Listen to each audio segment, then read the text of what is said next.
চেতনার ফেরিওয়ালারা যারা মুক্তিযুদ্ধের চেতনাকে বিক্রি করে বাংলাদেশকে বিভক্ত করবার চেষ্টা করেছে, সেই বিভক্তের রাজনীতি যারা করেছে সেই পতিত সরকার কিন্তু তাদের পতন ঘটেছে। আমরা মুক্তিযুদ্ধকে শেষ হতে দেখেছি, কিন্তু মুক্তির আন্দোলন কি আমাদের শেষ হয়েছে?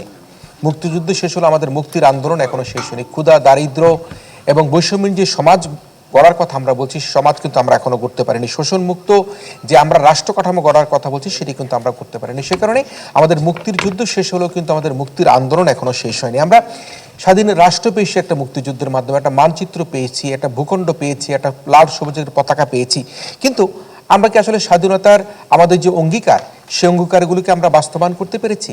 আমরা স্বাধীনতার স্বপ্নকে কি আমরা পূর্ণাঙ্গভাবে আমাদের প্রত্যেকটি মানুষের ঘরে ঘরে পৌঁছে দিতে পেরেছি? আমরা কি সামাজিক সুবিচার, ন্যায় বিচার এগুলিকে আমরা করতে পেরেছি? সেই জায়গায় প্রশ্ন হচ্ছে যে আমরা স্বাধীনতার সুফল কি এখনো পাচ্ছি কিনা। এবং এই প্রশ্ন যখন আসছে তখন আমাদের ভাবতে হচ্ছে কি কারণের জন্য আমরা স্বাধীনতার সুফল পাইনি। তার কারণ হচ্ছে গিয়ে এই স্বাধীনতাকে পক্ষ বিপক্ষ করে, বিভাজন করে, জঙ্গি তকমা নিয়ে, আয়না করে দিয়ে, গুমখুন হত্যার মাধ্যমে বাংলাদেশের রাজনীতিকে, এই স্বাধীনতার চেতনাকে বিক্রি করে একটি চক্র ক্ষমতায় টিকে থাকবার যে অপচেষ্টা, সেই অপচেষ্টা তারা করেছিল। আমরা 55 বছরে দাঁড়িয়ে বাংলাদেশে এখনো মুক্তিযোদ্ধাদের সঠিক তালিকা এখনো প্রণয়ন করতে পারিনি। আমরা প্রত্যেক বছরই দেখেছি যখন আওয়ামী সরকারের আমলে মুক্তিযোদ্ধাদের তালিকা সংশোধন করা হয়, কিন্তু সেই সংশোধিত তালিকা প্রকাশিত হওয়ার সাথে সাথে আমরা দেখি সেখানে ভুয়া মুক্তিযোদ্ধা বেরিয়ে আসছে। আমরা স্বাধীনতার 55 বছরেই আমাদের দুঃখবোধ হয়, আমাদের কষ্ট হয়, যারা এই শহীদ হয়েছে, যারা রক্ত দিয়েছে, সেই শহীদের রক্তের উপরে দাঁড়িয়ে বাংলাদেশ যখন স্বাধীন হয়েছে, সেই স্বাধীনতার যে মুক্তিযোদ্ধা, সেই শহীদ সেনানীদের সঠিক নামের তালিকা কিন্তু আমরা এখনো তৈরি করতে পারিনি। আমরা জানি যে এখনো পর্যন্ত যে মুক্তিযুদ্ধের যে তালিকাটা রয়েছে অত্যন্ত সিগনিফিকেন্ট। শতকরা 8 থেকে 10% তালিকা এখনো পর্যন্ত ভুয়া তথ্য দিয়ে সেই তালিকা রয়েছে বলে আমরা যতটুকু তথ্য আমরা মন্ত্রণালয়ের কাছ থেকে আমরা জানতে পারছি। সুতরাং 8 থেকে 10% তালিকায় রয়েছে মুক্তিযোদ্ধাদের যে তালিকা, সেই তালিকা সেখানে অসত্য এবং মিথ্যা বয়ান দিয়ে তারা মুক্তিযোদ্ধার তালিকায় তারা তাদের নাম লিখিয়েছে। 14 লক্ষ সরকারি চাকরিজীবী মধ্যে 90,527 জন মুক্তিযোদ্ধা কোটায় চাকরি করলেও এখনো দেখা যাচ্ছে যে সেই 8,000-এর মতো যে মুক্তিযোদ্ধার মিথ্যা ভুয়া তথ্য দিয়ে তারা এখনো চাকরির ভুয়া সনদে তারা চাকরি করছে। আমি আবারও বলছি যে 14 লক্ষ সরকারি চাকরিজীবীর মধ্যে 90,527 জন মুক্তিযুদ্ধ কোটায় তারা চাকরি করছে, তার মধ্যে 8,000-এরও বেশি ভুয়া মুক্তিযোদ্ধা সার্টিফিকেট দিয়ে তারা চাকরিতে এখনো পর্যন্ত বহাল রয়েছে। আমাদের দুঃখবোধ হয়, মুক্তিযোদ্ধার চাকরিতে করছেন সেই সঠিক যাচাই বাছাই করবার জন্য বাবার পরিবর্তে চাচা, চাচার পরিবর্তে বাবা, বাবার পরিবর্তে মামাকে দিয়ে যখন করানো হয় তখন ডিএনএ টেস্ট পর্যন্ত করতে। এই লজ্জা রাখবার আমাদের কোনো জায়গা নেই। আমরা সেই লজ্জাবোধ থেকে বলছি যে মুক্তিযুদ্ধের চেতনাকে বিক্রি করে, মুক্তিযুদ্ধের চেতনাকে ফেরি করে আজকে যারা ফ্যাসিজম সৃষ্টি করেছে তারা কিন্তু বাংলাদেশকে বিভক্ত করে বিভক্তের রাজনীতি করবার চেষ্টা করেছে।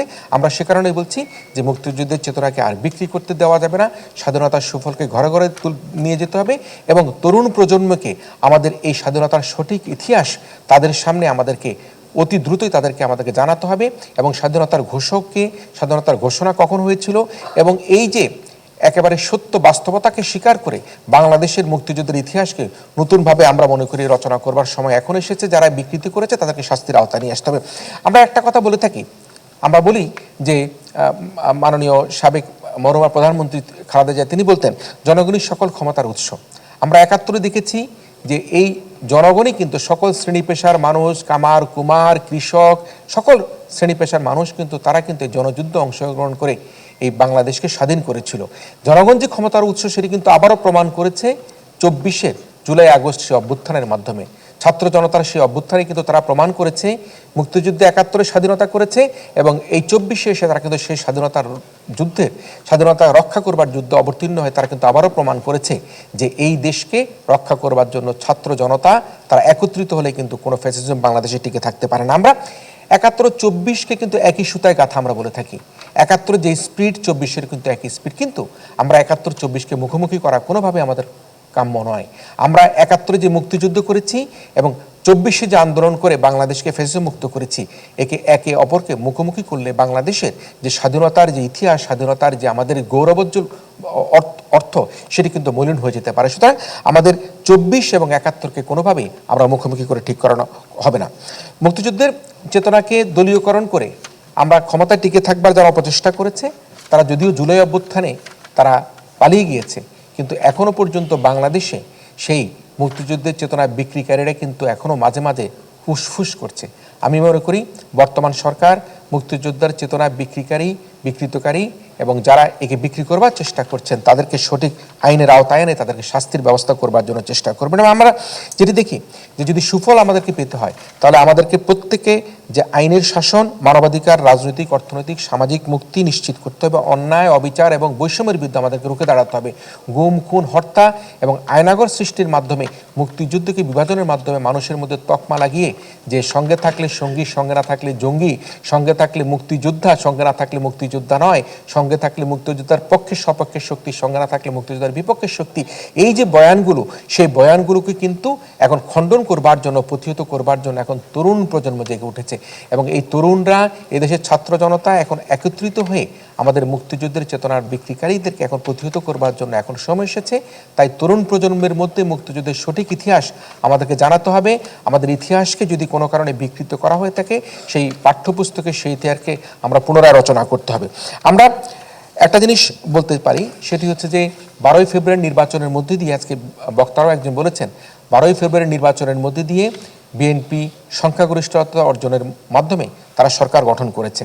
হাতের যে আমাদের ভোটের যে কালির দাগ, সেটি শুকিয়ে যাবার আগেই কিন্তু তারা তাদের নির্বাচনী প্রতিশ্রুতি এক এক করে তারা পালন করছে।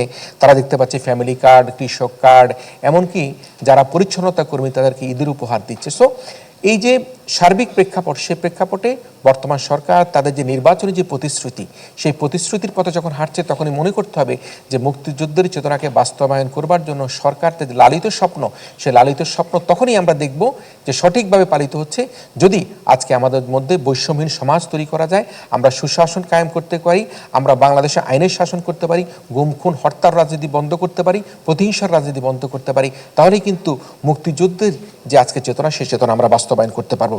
আমরা দেশের মুখে, মানুষের মুখে হাসি ফুটানোর কথা বলছি, আমরা বলছি যে মানুষের মুখে যে প্রতিশ্রুতি সরকার দিয়েছে সে প্রতিশ্রুতি বাস্তবায়ন করব।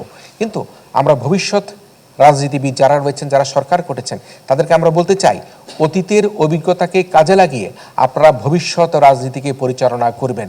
অতীতের অভিজ্ঞতাকে আপনারা ভুলে যাবেন না। কারণ 24-এর গণঅভ্যুত্থানে যারা বাংলাদেশের ভোটাধিকারকে হরণ করে, গণতন্ত্রকে হরণ করে, জুলুমের রাজনীতি করে, অন্যায় অত্যাচারের মাধ্যমে ক্ষমতা টিকেছিল, তারা কিন্তু বাংলাদেশ থেকে বিতাড়িত হয়েছে।